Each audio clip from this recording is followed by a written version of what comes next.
भगवत गीता विभूति योग अध्याय 10 में भगवान श्री कृष्ण अपनी दिव्य विभूतियों और महिमाओं का वर्णन करते हैं। यहाँ श्लोक 28 से 35 और उनकी व्याख्या प्रस्तुत है। श्लोक 28 आयुधानाम वज्रं धेनुनामस्मि कामधुक् प्रजंश्चास्मि कंदर्पः सर्पाणामस्मि वासुकियः। अनुवाद आयुधों में मैं वज्र हूँ, गायों में कामधेनु हूँ, संतान उत्पन्न करने वालों में कामदेव हूँ और सर्पों में मैं वासुकी हूँ।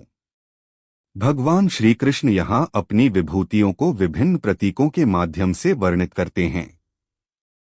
वज्र शक्ति का प्रतीक है, कामधेनु सभी इच्छाओं की पूर्ति करने वाली है, कामदेव प्रेम और सृजन का प्रतीक है और वासुकी महान नाग है।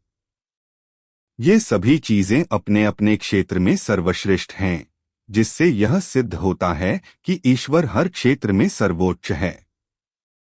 श्लोक 29 अनंतश्चास्मि नागाना वरुणो यादसामहम् पितनामर्यमा चास्मि यमः संयमतामहम्।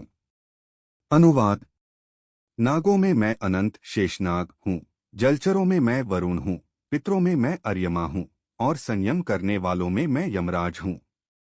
इन विभूतियों के माध्यम से श्री कृष्ण यह बताते हैं कि वे अनंत शेषनाग के रूप में सहनशीलता, वरुण के रूप में जल के अधिपति, अर्यमा के रूप में पितरों का नेतृत्व और यमराज के रूप में न्याय का प्रतीक हैं।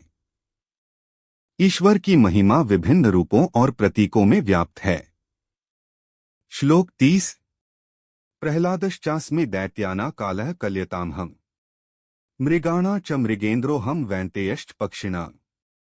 अनुवाद दैत्यों में मैं प्रहलाद हूँ, गणना करने वालों में समय हूँ, मृगों में मैं सिंह हूँ और पक्षियों में गरुड़ हूँ। श्री कृष्ण यहाँ प्रहलाद की भक्ति, समय की अजेयता, सिंह की शक्ति और गरुड़ की तीव्रता को अपनी विभूतियों के रूप में प्रस्तुत करते हैं। ये सभी गुण और शक्तियाँ ईश्वर के ही रूप हैं, जो भिन्न भिन्न रूपों में प्रकट होते हैं। श्लोक 31 पवनः पवतामस्मि रामः शस्त्रभृतामहम् झषाणा मकरश्चास्मि स्रोतसामस्मि जाह्नवी। अनुवाद वातों हवाओं में मैं पवन हूँ, शस्त्रधारियों में मैं राम हूँ, मछलियों में मैं मगर हूँ और नदियों में मैं गंगा हूँ। इन विभूतियों के माध्यम से श्री कृष्ण अपनी सर्वव्यापकता और श्रेष्ठता को दर्शाते हैं। पवन के रूप में गतिशीलता, राम के रूप में वीरता, मकर के रूप में जल में सर्वोच्चता और गंगा के रूप में पवित्रता को दर्शाते हैं। श्लोक 32 सर्गाणामादिरन्तश्च मध्यं चैवाहमर्जुन अध्यात्म विद्या विद्याना वादः प्रवत्तामहम्। अनुवाद हे अर्जुन, सृजन में मैं आरंभ, अंत और मध्य हूँ। विद्याओं में मैं अध्यात्म विद्या हूँ और विवाद करने वालों में मैं तर्क हूँ। श्री कृष्ण बताते हैं कि वे सृजन के प्रत्येक चरण में उपस्थित हैं और अध्यात्म विद्या के माध्यम से आत्मज्ञान की महत्ता को दर्शाते हैं। तर्क और विचार विमर्श की शक्ति भी उन्हीं से उत्पन्न होती है।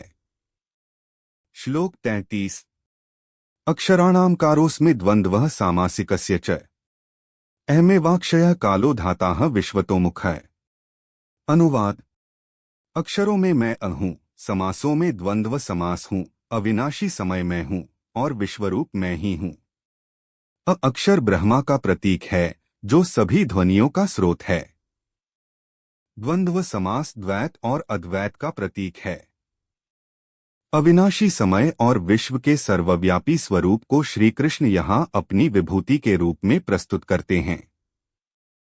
श्लोक 34 मृत्युः सर्वहर्षचाहमुद्भवश्च भविष्यताम् कीर्तिः श्रीर्वाक्च नारीणा स्मृतिर्मेधा धृतिः क्षमा।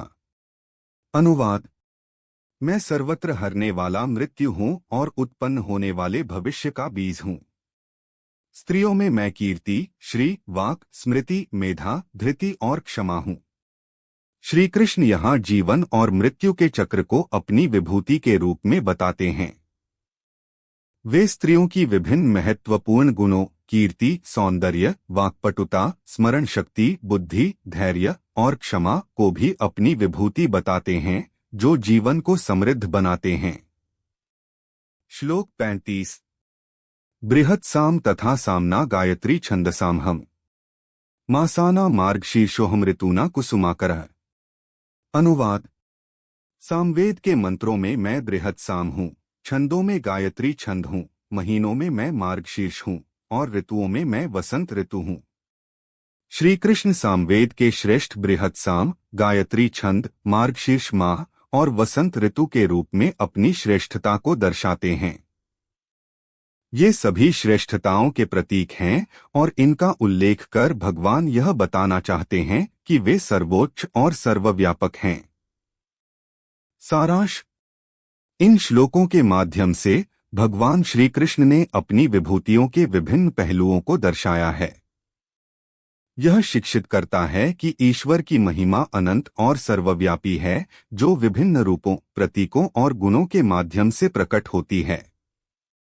इन विभूतियों का ध्यान करके मनुष्य अपनी भक्ति और ज्ञान में वृद्धि कर सकता है।